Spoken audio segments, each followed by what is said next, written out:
Okay, welcome everybody. Today we've got the Star Wars Micro Collection TIE Fighter.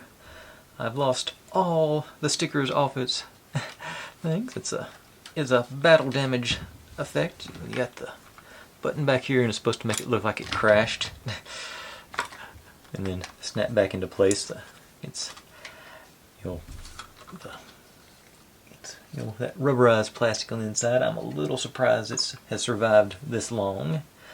It did come with micro scale figures to go into the cockpit there. I have lost the TIE Fighter pilot, but at some point I still got several of the other figures from other sets. I don't think I've got any of the other sets out.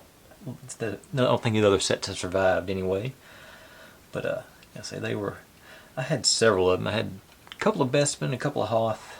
I'm pretty sure I had the X-Wing, but it has not survived time. This one's always sort of tricky to get stand up because this breakaway panel. But I was really digging these because these were most of the smaller ones like this were in my price range as a kid. I could afford them on my allowance, and basically what my parents were willing to buy me. And these were, that got me I remember having the X-Wing.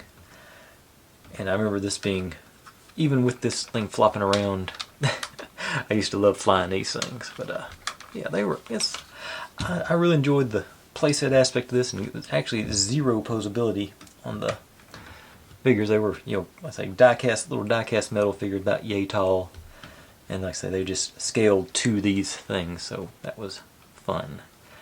But that's about all I got for this guy. So just push the button and break away. And snaps back in. Got the guides here to hold it in correct place, supposedly. But yeah, that's the Star Wars Micro Series TIE Fighter. Come back in a couple of days. We'll do another one.